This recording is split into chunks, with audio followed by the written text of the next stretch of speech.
आज हम लोग पढ़ेंगे माइक्रोबायोलॉजी के बारे में कि माइक्रोबायोलॉजी क्या होता है। माइक्रोबायोलॉजी ग्रीक वर्ड से लिया गया है। माइक्रोस का मतलब होता है स्मॉल, बायोस का मतलब होता है life. The branch of biology that studies micro organism and their effect of human.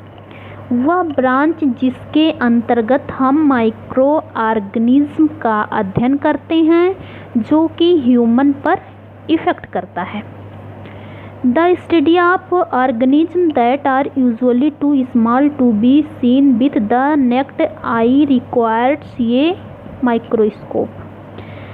ऐसे सूक्ष्म जीव को देखने के लिए माइक्रोस्कोप की ज़रूरत पड़ती है।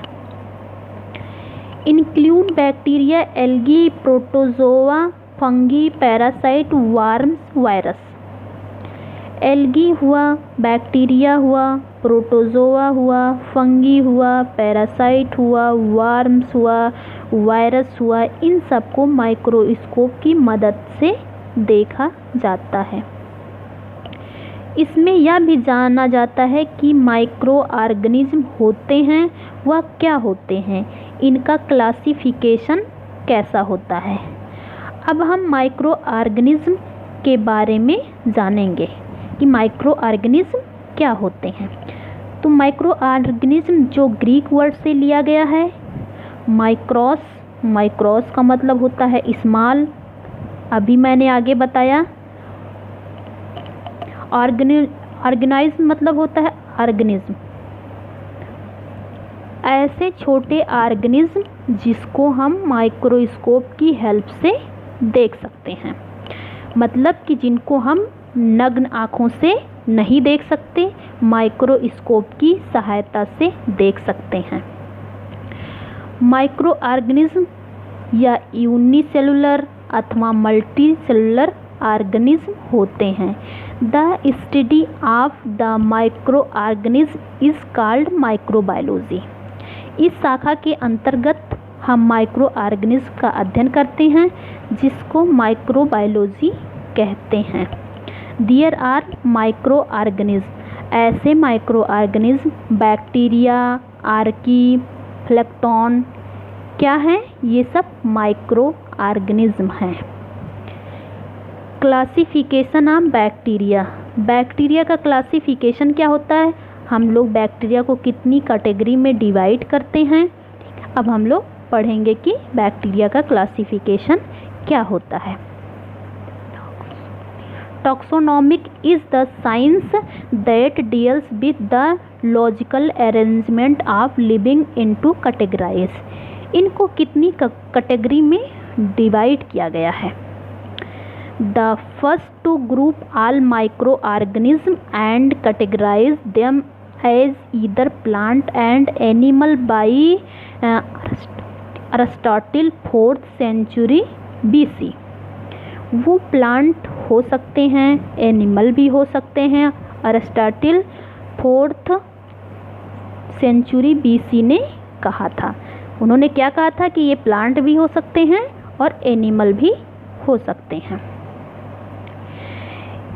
In 1735 Karl Linnaeus gives the name 2000 of plant and animal। Karl Linnaeus ने 2000 में इनको क्या नाम दिया था, प्लांट या एनिमल नाम दिया था। Basic classification of micro organism. Basic classification of micro organism. Basic classification micro organism दो टाइप के होते हैं। कौन कौन सा, एक होता है यूकैरियोटिक, दूसरा होता है प्रोकैरियोटिक। अभी हम बात करेंगे यूकैरियोटिक की कि यूकैरियोटिक क्या होता है।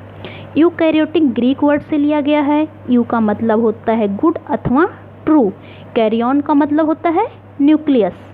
प्रोकैरियोटिक, प्रो का मतलब होता है, प्रोकैरियोटिक भी ग्रीक वर्ड से लिया गया है।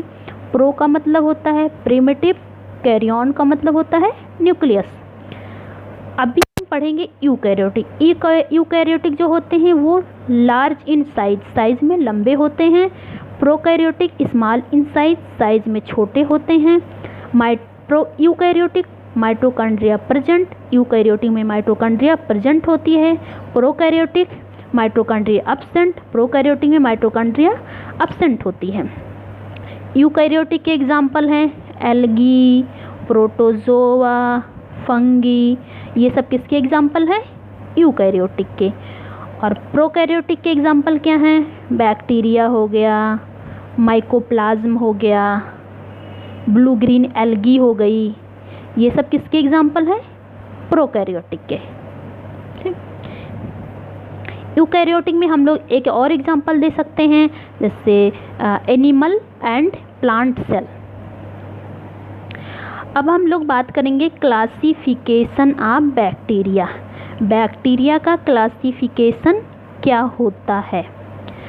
On the basis of shape, on the basis of staining, on the basis of action, on the basis of oxygen requirement, on the basis of pH, on the basis of temperature, on the basis of structure, on the basis of osmotic pressure।